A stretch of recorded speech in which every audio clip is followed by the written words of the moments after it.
ጤናው በእጆ ቀላሉን በማድረግ ስለ ነገ ጤናው እርግጠኛ ይሁኑ። ጤናው በእጆ በሽታን አስቀድመው ይከላከሉ። መሰረተ ጤና ክብካቤ መርህን ይከተሉ። ይህ ፕሮግራም በአፍሪካ ጤና ትብብር አዲስ አበባ ዩኒቨርሲቲና በማስተር ካርድ ፋውንዴሽን አጋርነት የሚቀርብ ሲሆን ዳሸን ሚዲያ ኮሚኒኬሽን አዘጋጅቶት በኤፍኤም አዲስ 97.1 ወደ እናንተ ይደርሳል። ዘወትር ማክሰኞ ረፋድ ከ3 ሰዓት እስከ 3 ሰዓት ተኩል ይደመጣል። ጤናው በእጆ ጤናው በእጆ።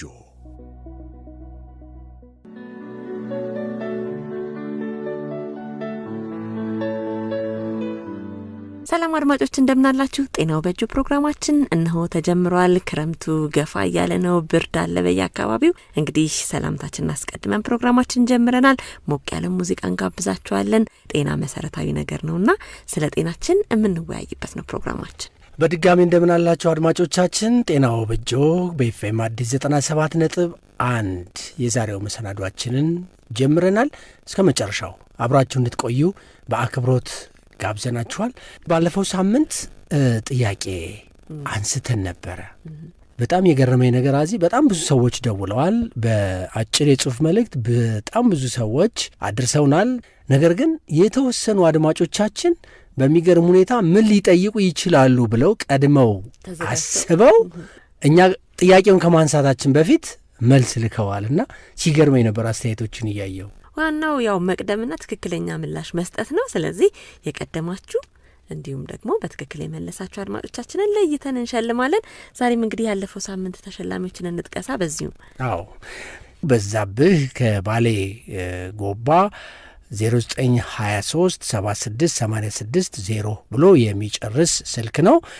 በዛብህ ከባሌ ጎባ የዛሬ ተሸላሚያችን ነው። በዛው ማስተያየትም አድርሶናል። ሐኪም ሳናገኝ ሕክምና እያገኘን በመሆኑ እናመሰግናለን ብሎናል። በዛብህ ከባሌ ጎባ እጅግ አድርገን እናመሰግናለን። ሌላው ተሸላሚያችን በ0918 04 43 7 እያለ የሚጨርስ ስልክ ነው። አቶ አለሙ ስዩም ገዛኸኝ ከሰሜን ጎንደር ጠለምት ታርናሻ ከተማ ይላል። እያደመጣችሁን ስለሆነ ጥያቄዎችን እየመለሳችሁ ስለሆነ እጅግ አድርገን እናመሰግናለን። ሌላው ተሸላሚያችን ሀቢብ ከአዳማ 0955 22 94 3 እያለ የሚጨርስ ነው። የዕለቱ ልዩ ተሸላሚም አድርገነዋል። በነገራችን ላይ ሀቢብ የሳምንቱ ተከታታይ አድማጫችን ስለሆነ ከልብ እናመሰግናለን። እንግዲህ በዚሁ ከቀጠለ ሀቢብ ለየት ያለ ሽልማት ሊወስድ ይችላል፣ አናውቅም፣ ከጎበዘ ማለት ነው። መልካም እንግዲህ አድማጮቻችን ጤናቸውን እየጠበቁ የተማሩ በዚሁ ደግሞ ይሸለማሉ ማለት ነው። ስለዚህ ሀቢብ በርታ ብለናል። እነ ጋሽ አለሙ ስዩምም እንዲሁ እነ በዛብህም በርቱ ብለናል። የዛሬ ተሸላሚዎቻችን ይሆናሉ። የ100 ብር ካርድ ይሸለማሉ። አዎ ግን በጣም ብዙ ሰዎች ናቸው እንዳልነው ጥያቄው መልስ የሰጡን። አንዳንዶቹ በትክክል መልሰዋል። ነገር ግን እኛ ከሰጠነው ሰዓት በጣም ብዙ ደቂቃ ዘግይተው በመመለሳቸው ተሸላሚ ያልሆኑም በጣም በርካቶች ናቸው። ለምሳሌ በ0923 18 58 6 እያለ የሚጨርስ አህመድ ይመር ከቄለም ሰላም በየቤታችን የምታክሙን ጤናው በእጃችን ፕሮግራም እንዴት አላችሁ? እየተከታተልናችሁ ነው በጋራ ብለውናል። መልስ መልሰዋል። ነገር ግን ያው ሰዓት የሚባል ነገር አለ አይደለም? ያው በጣም ብዙ አድማጮች 32 ሰዎች ዝርዝር እንኳን ይታየኛል እዚህና አንዳንዶቹ በትክክል መልሰዋል፣ አንዳንዶቹ ደግሞ ከሞላ ጎደል መልሰዋል። ነገር ግን ሰዓት የምንሰጠው ደቂቃ እሱ ለወደፊት እንዲታሰብበት አደራ ለማለት ጭምር ነው። እንዲሁም ደግሞ ከሐዋሳ ዳኒ ከሐዋሳ፣ ቅድስት ከሐዋሳ፣ ሀብታሙ ከሲዳማ፣ ከቤራ ጠዲቾ ደውለውልናል። በጣም ብዙ ናቸው። ሳሙኤል ከቦንጋ እንግዲህ ስንቱን እንጠራለን። አንድ ቀን ለአድማጮቻችን ደግሞ የራሱን ጊዜ ሰጥተን እንደዚሁም እናመሰግንበት ቀን እንሰጣለን። ሁላችሁንም አድማጮቻችንን ከተለያየ የሀገሪቱ ክፍል ጤናው በእጆን የምትከታተሉ አድማጮቻችንን ከልብ እናመሰግናለን። የጤና ጉዳይ ነው፣ የጋራ ጉዳይ ነው። አሁንም አድማጭነታችሁን፣ አስተያየት መስጠታችሁን እንዳትነፍጉን፣ አብራችሁን ሆኑ። ባለፈው ሳምንት እንደምታስታውሸው ተላላፊ ስለሆኑ ህመሞች ወይም በሽታዎች ከሕክምና ባለሙያ ጋር ጥሩ ቆይታ ነበረን። ግንዛቤ ያገኘንበትን የሕክምና ባለሙያ ምክር አድምጠናል። አድማጮቻችንም በርካቶች ቀደም ሲል እንዳልነው ጥያቄ አንስተንም ስለነበረ ብዙ አድማጮችም ጥያቄውን መመለስ ችለዋል። ስለዚህ ግልጽ የሆነ ግንዛቤ የሚፈጥር ነገር ከሕክምና ባለሙያው እንዳገኘን ተስፋለኝ። እጅግ በጣም ነው የምናመሰግነው። ወደ ዛሬው ርዕሰ ጉዳያችን እንሻገር። አዎ ብዙ እንግዲህ ስለተባለ ባለፈው በዚህ ጉዳይ ላይ ጊዜ ላለማጥፋት ወደ ዛሬው መሰናዷችን እንለፍ። ምን ላይ ነው ትኩረታችን የዛሬው? ዛሬ እንግዲህ የነፍሰ ጡርነት ጊዜን ክትትልና ከዚህ ጋር የተያዙ ሕክምናዎችን እንመለከታለን። እንግዲህ አንዲት ሴት ከማርገዟ በፊት ጀምሮ ስለ እርግዝና ስታስብ ማድረግ ያለባትን ጥንቃቄ ባለሙያዎቹ የሚያስተምሩበት ፕሮግራም ነው የዛሬው። እንዲሁም ደግሞ እስከ ወሊድና ከወሊድም በኋላ ከወሊድ ጋር ተያይዞ የሚመጡ ችግሮችን ለመከላከል የሚያመች መረጃ የምንሰጥበት ነው። ይሄ ለሴቶች ብቻ አይደለም፣ ወንዶችም ቤተሰብንም ስለሚመለከት እንደውም ከሴቷ ይልቅ ባለቤቷ ወይም በዙሪያ ያሉ ቤተሰቦች ወንዶችም ቢሆኑ ሴቷ ሕይወቷን እንድትጠብቅ ጤናማ ልጅ እንድትወልድ ጥንቃቄ ማድረግ ስላለባቸው ለዚህ ትምህርት ይረዳ ዘንድ ሁሉም እንዲያደምጡ እንጋብዛለን። ከወሊድ ክትትል ጋር በተያያዘ አንድ ማንሳት ያለብን ነገር በተለይ እንደ ወንድ እንደው ላነሳ የምፈልገው ነገር ብዙ ጊዜ ወላድ እናቶች ወይም የእርግዝና ክትትል የሚያደርጉ እናቶች ወደ ሕክምና ተቋም ሲሄዱ ብቻቸውን ነው የሚሄዱት። ብዙ የምናስተውለው ያንን ነው። የጤና ተቋማት ጋር ስንሄድ በርካታ ነፍሰ ጡር እናቶችን ነው የምንመለከተውና አልፎ አልፎ ባሎችን ወይም የትዳር አጋሮቻቸውን እንመለከታለን። እውነት ነው። የነፍሰ ጡርነት ጊዜ ላይ በጣም ብዙ ለውጦች አሉ። የሆርሞን ለውጥ ይሉታል ሐኪሞቹ። በዚህ ወቅት እንግዲህ የባህሪ መቀያየሮች ይኖራሉ። እነዚህን ሁሉ መረዳት ይገባል። እንዲሁም ደግሞ ለውሳኔም የምትቸገርበት ሁኔታ ይኖራል። ከዚህ በሰውነቷ ውስጥ ከሚኖር ለውጥ ጋር ተያይዞ ለውሳኔ የሚያስቸግሯት ነገሮች ይኖራሉ። እንዲሁም ደግሞ ባለሙያዎችም ሐኪሞችም የሚነግሯት ነገሮች ይኖራሉና እነዚህን ለመረዳትና ለማገዝም ጭምር በተቻለ መጠን እንግዲህ ሌላ ሰው አብሯት ቢሆን ይመረጣል ማለት ነውና የቤተሰብ እገዛ በዚህ ወቅት ያስፈልጋል። ምክንያቱም እሷም ጤነኛ እንድትሆን ልጇም ጤነኛ ሆኖ በሰላም ሁለቱንም ለማግኘት የሌላው ማህበረሰብ እንዲሁም ደግሞ የባሎች በተለይ የአባቶች እገዛ እጅግ በጣም ጠቃሚ ነው። ባሎች አብረው በሚሆኑ ጊዜ ደስታ ይሰማቸዋል፣ ፍቅራቸው ይጨምራል የሚል ሳይንሳዊ ጥናትም አለ። ስለዚህም እንግዲህ በተቻለ መጠን ግን አብረው መሆኑ መልካም ነው እንላለን። ያው እንግዲህ ከፈጣሪ ቀጥሎ ሰው መፍጠር አይደለ? ለሴቷ በጣም እንክብካቤ፣ ጥንቃቄ ሊደረግላት ልትታገዝም ይገባል። መልካም እንግዲህ በዚህ ዙሪያ የተዘጋጀ ቅንብር አለን። ወደ ቅንብሩ ከማለፋችን በፊት ዜማ ተገባብዘን እንመለሳለን። ከዜማ ግብዣው በኋላ ደግሞ ወደ መሰናዶ የምናልፍ ይሆናል። ኤፍኤም አዲስ 97.1 ላይ ጤናው በእጆ የተሰኘው የሬዲዮ መርሃ ግብር አብሯችኋለ። አፍሪካ ጤና ትብብር አዲስ አበባ ዩኒቨርሲቲ በማስተር ካርድ ፋውንዴሽን አጋርነት በዳሽን ሚዲያ ኮሚኒኬሽን የፕሮግራም አዘጋጅነት ወደ እናንተ ይደርሳል። አብራችሁ እንድትቆዩ በአክብሮት እንጋብዛለን። አስተያየት ሲኖራችሁ ደግሞ በ01155225484 እንዲሁም በ01155225485 አድርሱን። 801 ላይ ደግሞ አጭር የጽሑፍ መልእክት አስቀምጡልን። 0915658888 እንዲሁ አጭር የጽሑፍ መልእክት የምታስቀምጡበት ስልካችን ነው። በዚህ ስልክ መደወል አይቻልም። አጭር የጽሑፍ መልእክት ግን አስቀምጡልን። ጤናው በእጆ አብሯችኋለ።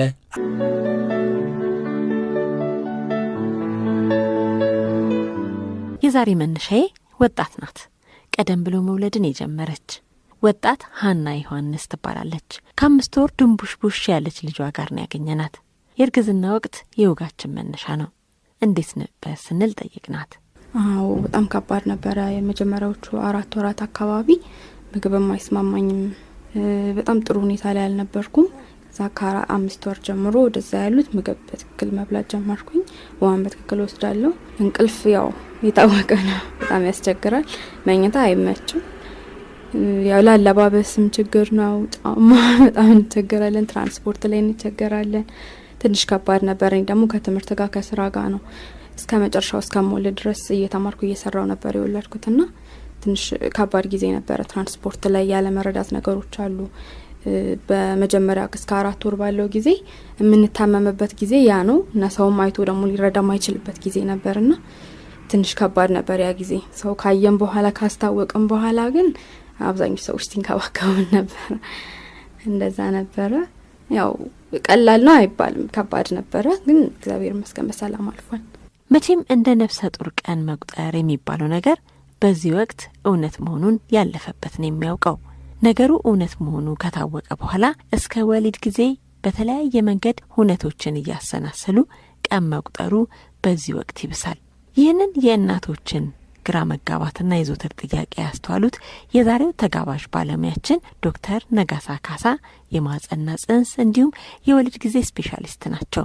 እርግዝና እንዴት ይቆጠራል የሚለውን አብራርተውልናል። አንዶቹ 14 ቀን በየ28 ቀኑ የሚመጣው ወር አበባ ብዙ ጊዜ እንቁላሏ ትዘጋጃለች የሚባለው 14ኛው ቀን ላይ ነው። ግን ለሁሉም እናቶች አይደለም። አንዳንዴም በብዙ ምክንያት ላይሆን ይችላል። ስለዚህ ሊያልፍም ይችላል፣ ከዛም ሊቀንስ ይችላል፣ ወደዚህም ሊመጣ ይችላል። ስለዚህ በስምምነት ነው፣ ኮንቬንሽናል ነው። አንድ እናት እርግዝና የሚቆጠረው ከየመጨረሻ ወር አበባ የመጨረሻ ያየችዋ የመጀመሪያው ቀን ጀምሮ ነው። ይህን ግን ለመውሰድ ይህንን በደንብ ህዝቡ ማወቅ የሚያስፈልገው በተለይ ምን ሲሆን ነው። 1 3 4 ክራይቴሪያዎች አሉ ለመውሰድ። የወር አበባ በየጊዜው የሚመጣ ከሆነ፣ ሌላ የእርግዝና መከላከያ ከ3 ወር ቀደም ብላ ካቆመች፣ እንዲሁም ቀናቶችን በትክክል የምታስታውስ ከሆነ የእሷ መረጃ ከአልትራሳውንድ ውጤቱ ጋር መቀራረቡን በማየት ባለሙያው በዚህ ጊዜ ምጥ ሊመጣ ይችላል ይላል። እርግዝናን ለማቋረጥ የሚያስገድዱ ነገሮች ካልገጠሙ በስተቀር አንዲትም እናት በወሊድ ምክንያት መሞት የለባትም በሚል የእናቶችና የጨቅላ ህጻናትን ሞት ለመቀነስ ብዙ እየተሰራ ነው። የእናቶችና የህጻናትን ሞት መቀነስ ለአንዲት ሀገር የእድገት መለኪያው እስከመሆንም ደርሷልና ለዚህም እናቶች የወሊድ ክትትል ማድረጋቸው አስፈላጊ ነው። ብዙዎችም ይህንን ስለተረዱ ሀናም ክትትሏን አድርጋ እንደወለደች ነው የነገረችን። ጥሩ ክትትል ነበረኝ። ያው ምርመራዎች ይታዘዛሉ፣ ምርመራዎች ይደረጉልኝ ነበረ። እንዲሁም ምክሮች ይሰጡናል። በሚገባ ክትትል ባላደርግ ኖሮ በእኔም በልጄም ላይ እስከ ህይወት ማጣት ድረስ አደጋ ሊደርስ እንደሚችል በነበረኝ ቆይታ ተረድቻለሁ። እንዲሁም የተለያዩ በሽታዎች ከአስፈላጊ ቫይታሚን እጥረት ምናምን የሚከሰቱ የተለያዩ በሽታዎች እንደነበሩ ለማየት ችያለሁ። ቀድሞ መጀመሪያ ላይ አልትራሳውንድም እና ሌሎች ምርመራዎችን አድርጎ ማየት ከማህፀን ውጭ የሆነ ጽንስ እንኳን ቢኖር በጊዜ ለማወቅ ይጠቅማል።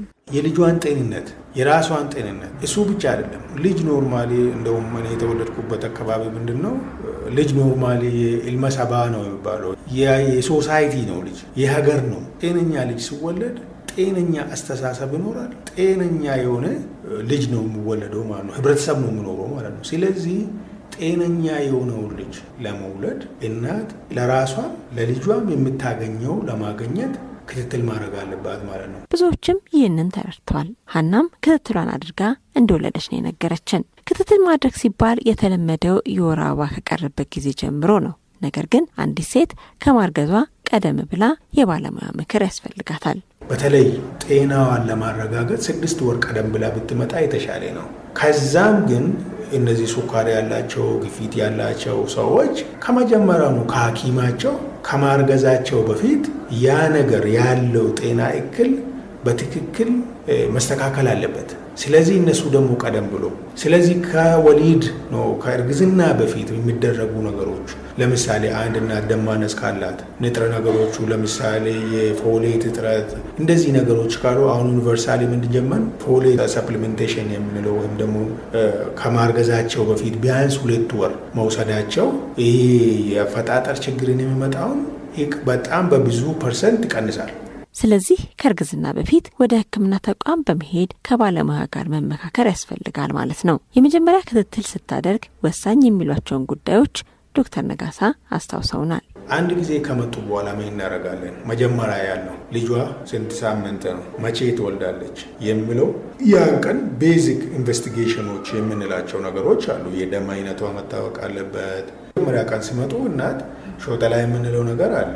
ለተለምዶ የደም አይነት RH ኔጌቲቭ መሆኑ እሱ ግዴታ መታወቅ አለበት። የአንዱ ጥቅም ነው። ሽንት ምርመራ ብዙ ጊዜ እናዛለን። ለምን? ኢንፌክሽን መኖር የለበትም። እርግዝና ጊዜ ደም ማነስ አለ ወይ የለበትም፣ የሽንት ኢንፌክሽን አለ ወይ የለበትም፣ ሌላ ተጨማሪ ጤና እክል ካላት ያን ቀን በትክክል ምርመራው ABC ተብሎ እሷ ከምትለው እኛ ከምና ፊዚካል ኤግዛሚኔሽን ከምንለው ሙሉ ተሰርቶ ከዛ ደግሞ ላብራቶሪ ምርመራዎችና እነዚህ ደግሞ አናላይዝ ተደርጎ አንድ ላይ እናትየዋ ጋር ያን ቀን የመጀመሪያውን ቀን ትውውቅ ይኖረናል።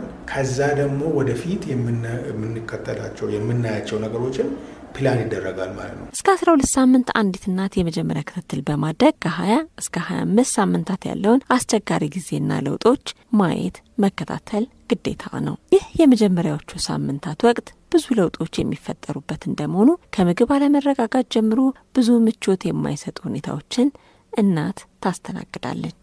20 ሳምንት አካባቢ ለምን ያን ጊዜ ደግሞ በተለይ አሁን ያደጉ እነኛ ከተማውን አዲስ አበባ ውስጥ የምንሰራው አናቶሚክ ስካን የምንለው አለ።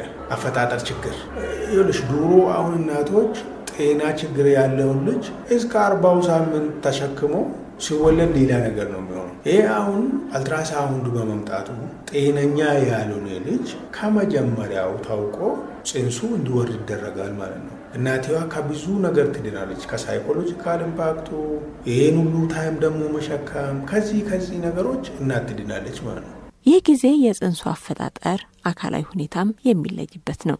የዓለም ጤና ድርጅት አንዲት ጤነኛ እናት ቢያንስ 8 ጊዜ ምርመራዎችን ማድረግ እንዳለባት አስቀምጧል። የጤና ችግሮች ካሉባት ደግሞ እንደ ጤና ሁኔታዋ የምርመራ ሂደቶቹ ከባለሙያ ጋር በመመካከር የሚሰጡ ይሆናሉ።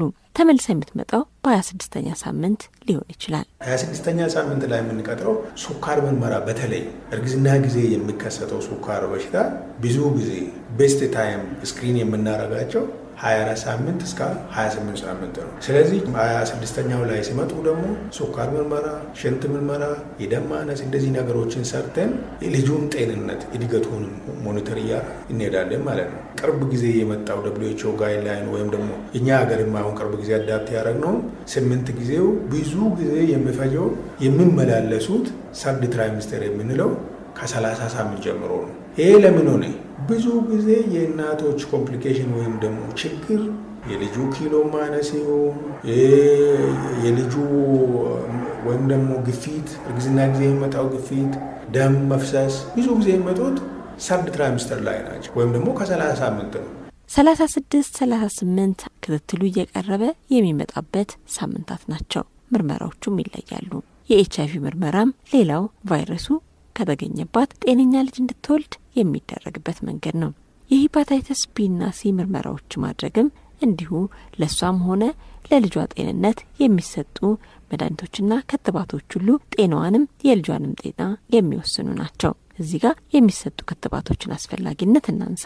ኒዮናታል ቴታነስ በጣም ዴድሊ ነው፣ ይገላል። እናትየዋ በመውሰዱ አሁን እሱ ሰውነቷ ውስጥ የሚዘጋጀው አንቲቦዲስ የምንለው ፕላሴንታው በኩል ወደ ልጁ ስለሚታለፍ ልጁ ሲወለድ ከልጁ ይጠብቃል ማለት ነው። ይህንን ቴታነስ የምንለውን ይጠብቃል ማለት ነው ልጁን። ስለዚህ እንደዚህ ክትባቶች የሚሰጡ ናቸው ማለት ነው ለዚህ ነገሮች። በመሰረታዊነት እነዚህን ክትባቶች መስጠት ልጇን መጠበቅ ነው። እስቲ ደግሞ ስለ አደገኛ ምልክቶች እንነጋገር። ልጁ እንቅስቃሴ ቀንሶ ቁጭ ቤት ካለች ልጁ ይሞታል። ኖርማሊ ጤነኛ ልጅ ነው የሚንቀሳቀሰው። ልጅ ችግር ሲያጋጥመው እንቅስቃሴውን ብዙ ጊዜ ይቀንሳል። ስለዚህ ቶሎ ስትመጣ አልትራሳውንድ ይታያል፣ ሌላ ነገር ይታያል። በምን ምክንያት ነው እንቅስቃሴው የቀነሰው የሚለው ታይቶ እርምጃ ይወሰዳል ማለት ነው። አኮርዲንግሊ ምንድን ነው የሚለውን ነገር ደም ቁጭ ብላ ቤት የሚፈሳት ከሆነ ደም የሚፈሰው ቤት ትሞታለች። ለምሳሌ እርግዝና ጊዜ የሚያጋጥሙ ንፋስ የሚያጥር ከሆነ ለምን አጠረ?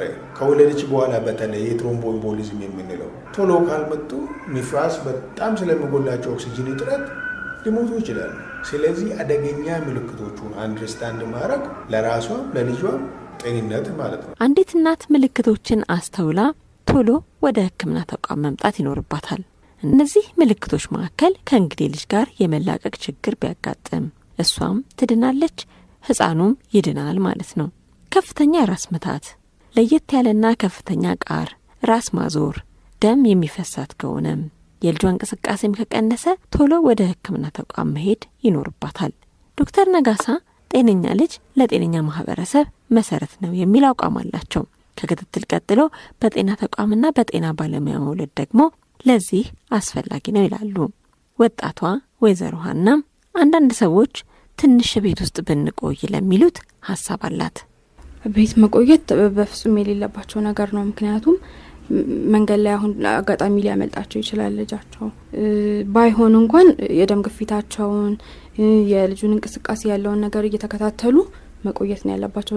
ብዙ ነገር ሆስፒታል እናት በመውለድ ብዙ የሚቀረፉ ችግሮች አሉ። ለምሳሌ ደም መፍሰስ ዋናው ችግር በተለይ የሚከሰተው ወሊድ ጊዜና ከወለደች በኋላ ደግሞ ብዙ ጊዜ 24 ሰዓት ውስጥ ነው ማጆሪቱ 75% የሚከሰተው። ስለዚህ ሆስፒታል ከሆነች ሜዲካል ማኔጅመንት አለው፣ መድኃኒት የምናከማቸው በሰርጀሪ የምናከመው አለ። ሆስፒታል ስለመጣች ሰርጀሪ ሰርተን የምናከሙ ከዛም አልፎ በማሽኖች አሉ እናትየዋን አተነፋፈስ ብዙ ነገር የሚያግዙ ነገሮች ማለት ነው። ስለዚህ ጤና ተቋም ውስጥ መውለድ ማለት እነዚህ ችግሮችን እናትየዋ ላይ የሚደርሰው ወይም ደግሞ ልጁ ላይ የሚደርሰው ለምሳሌ ቤት የሚወለድ ልጅ መጀመሪያ ያነሳ ነው ቆሻሻ ውስጥ ሊወለድ ይችላል። የቴፕቶ ሲቆረጥ በቆሻሻ እንትን ሊቆረጥ ይችላል። ስለዚህ ቴታነስ የምንለው ከዛ ሊይዝ ይችላል ልጁ። ስለዚህ ለእናትም ለልጅም ከፍተኛ የሆነ ጠቀሜታ አለው። አሁን ቤት ውስጥ መውለድ ታሪክ ሆኗል። የጤና ተቋማቱም በአቅራቢያ መኖራቸው እናቶች በጤና ተቋም ጤነኛ ልጅ እንዲወልዱ አስችሏል። ከሁሉም በላይ እናቶችና ቤተሰብ ልጅ በጤና ተቋም ሲወለድ ለእናትም ሆነ ለልጅ ጤና ወሳኝ መሆኑን ተገንዝበዋል። የእኛ ካልቸር በጣም ይሄ እዚህ ነገር ላይ በጣም እናቶች ጎዝ ናቸው። እናት ልትወልድ ምን ያደርጋሉ? ሙቅ ይዘጋጃል፣ ገንፎ ይዘጋጃል፣ ልብስ ይዘጋጃል፣ ዘመድ ይጠራል። ኦል እነዚህ ነገሮች አሉ። ግን በሚገርም ሁኔታ ግን ክፉ ይመጣል ብሎ ማንም አያስብም። ክፉን ያርቅና አይደለም የሚባለው ብዙ ጊዜም በባለሙያዎችም እንደሚሉን 85% ተፈጥሮ ራሱን ይጠብቃል። ቢሆንም የልጅ መታፈንም ደም መፍሰስም ሊያጋጥም ስለሚችል ጤና ተቋም ተመራጭ ነው። መምጣት ብቻ ሳይሆን በቂ ዝግጅትም ያስፈልጋል። ምጡን እርሺው ልጁን አንሺው ከማለታችን በፊት ያናን አስጨናቂ የምጥ ወቅት እንጋራ። ምጡ በጣም ከባድ ነበር። ያው ሳልዘጋጅ ነው እኔ በአጋጣሚ ድንገት ነው የወለድኩት። ምጤ መጥቶ አልነበረም እና ትንሽ ከባድ ነበር። ራሴን ማዘጋጀትም ነበረብኝ። ከባድ ነው ግን በጣም እንክብካቤ ተደርጎልኛል። ሐኪሞችን በደንብ አይተውኛል። ቤተሰቦቼም እያዩኝ ነበር የወለድኩት እየተንከባከቡኝና ያው ጥሩ ነበረ። በሰላም ለወለደች አንዲት እናት ሌላው አስፈላጊ ነገር ከወሊድ በኋላ ያሉት ጊዜያቶች ናቸው። የመጀመሪያው 24 ሰዓት በጣም ወሳኝ ነው። እናቶችን ኦልሞስት ብዙ ጊዜ እኛ ሀገር የሚገለው የደም መፍሰስ ነው። ፒፒኤች የምንለው ፖስት ፓርታል ብሊዲንግ እሱ ብዙ ጊዜ የሚከሰተው 75%ቱ የመጀመሪያው 24 ሰዓት ወልዳ። ስለዚህ የመጀመሪያዎቹ ሰዓታት 2 ሰዓት፣ 6 ሰዓት፣ 24 ሰዓት በጣም ወሳኝ ናቸው። በተለይ የመጀመሪያ 24 ሰዓት እና የመጀመሪያው 6 ቀን እነዚህ ነገሮች ወሳኝ ስለሆኑ ድህረ ወሊድ የምንለው ከወለደች በኋላ ጥንቃቄ የሚደረጉ እንዳልኩሽ የሚሰጣቸው በጽሁፍ መልክና እንደውም እንደዚሁ የሚነገራቸው ምልክቶች አሉ። አንዲት እናት በሰላም ከተገላገለች በኋላ በ24 ሰዓት ውስጥ ወደ ቤት ልትገባ ትችላለች።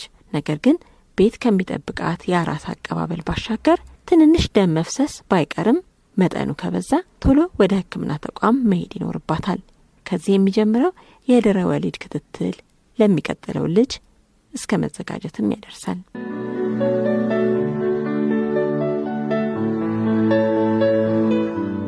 የተወደዳችሁ አድማጮቻችን ጤናው በእጆን ነው እያደመጣችሁ የምትገኙት። የዛሬውን ጥያቄያችንን እናስከትል። አድማጮች እንግዲህ በስልክ መስመሮቻችን በአጭር የጽሁፍ መልእክትም የምትመልሱትና የምትሸለሙበት ነው። ይህ ጥያቄያችን የተለያዩ የጤና ችግሮች ካሉ ሊረዝም ይችላል። ነገር ግን በትንሹ የዓለም ጤና ድርጅት የሚያስቀምጠው አንዲት ሴት ለምን ያህል ጊዜ ክትትል ማድረግ አለባት ወይም ደግሞ የጤና ባለሙያዋን ማግኘት አለባት በዚህ የእርግዝና ጉዞዋ የሚለው የዛሬው ጥያቄያችን ይሆናል።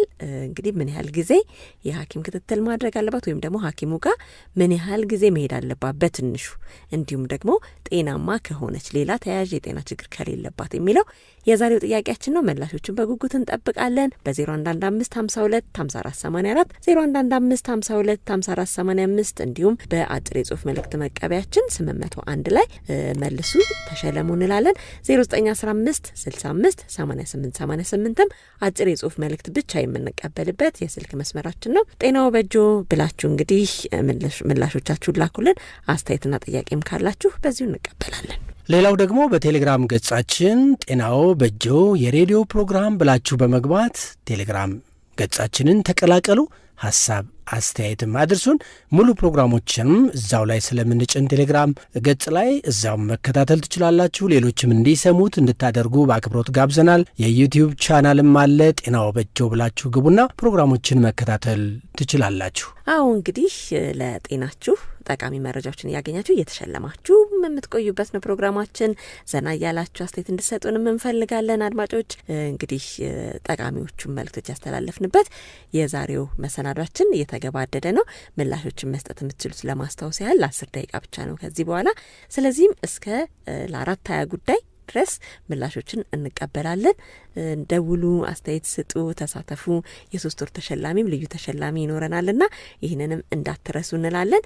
አድማጮች ከኛ ጋር ለነበራችሁ ጊዜ ሁሉ በጣም አመስግነን ልንሰናበት ነው። ዘሜ ቀላሉን በማድረግ ጤናችንን እንጠብቅ እንላለን። ኤፍኤም አዲስ 97.1 ጤናው በጀው። ሳምንት በሌላ መሰናዶ እንጠብቃችኋለን። እስከዚያው ድረስ ጤና ቆዩን።